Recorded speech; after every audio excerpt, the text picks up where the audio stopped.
When a person guesses without any direct observation, this is often referred to as speculation or conjecture.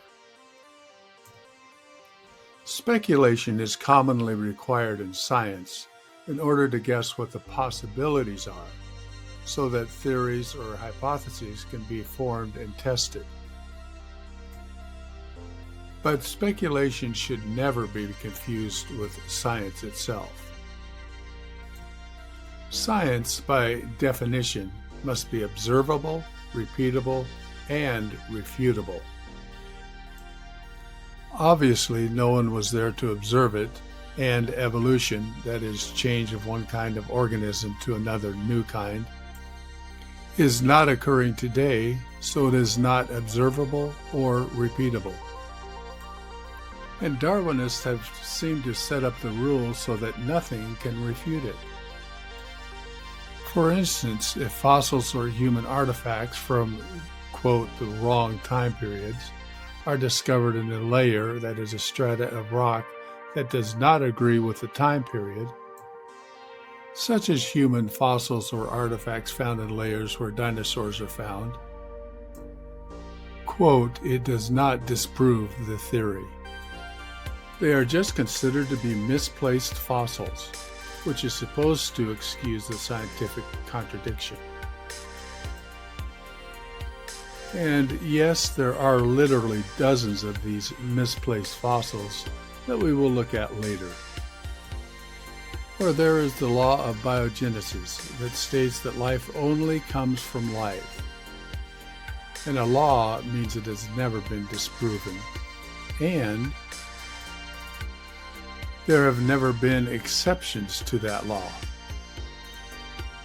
Although this should refute the theory just by itself, this law is often completely ignored or simply rejected as a scientific law. As a result, the theory is, quote, irrefutable. So it appears that the theory of evolution technically does not fit at all in the category of science. It is not observable, repeatable, or refutable. So, what is it? I would classify it as an attempt to confirm a preconceived idea of history.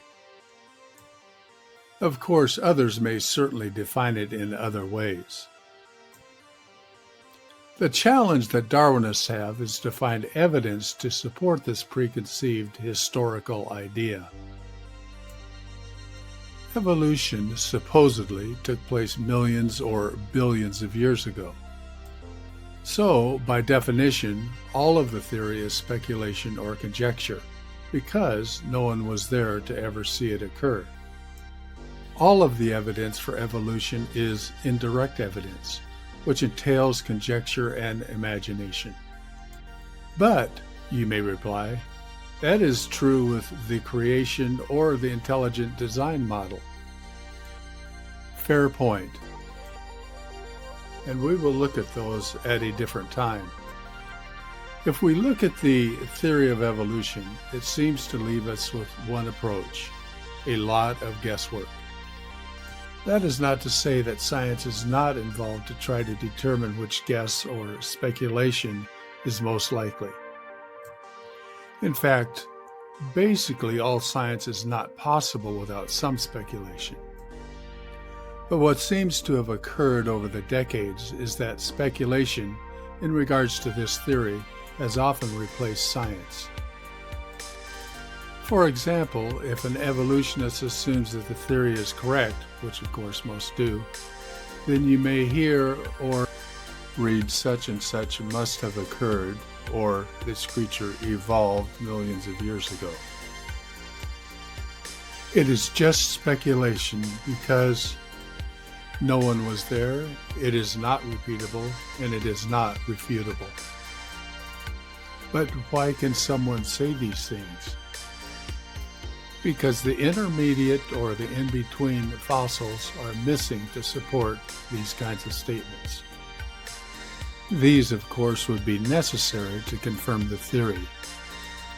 No verified intermediate fossil, such as a creature that is half amphibian and half bird, has ever been confirmed to date.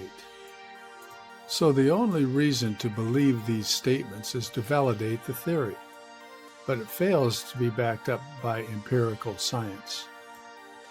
We have seen that Darwin admitted the fact that the fossil record was the greatest nemesis for his theory.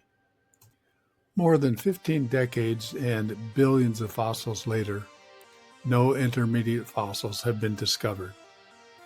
He admitted that this was a requirement. He would have to deny his own theory today. Dr. W. R. Thompson, director of Commonwealth Institute of Biological Control, Ottawa, in his Introduction to Origin of Species in 1956, admitted that fossil evidence shows a remarkable absence of the many intermediate forms required by the theory. And then he continued, the modern paleontologists are obliged, just like their predecessors and like Darwin, to water down the facts with subsidiary hypotheses which, however plausible, are, in the nature of things, unverifiable. And later he adds, the success of Darwinism was accompanied by a decline in scientific integrity. Quoted in the introduction to The Origin of Species, the 1956 edition.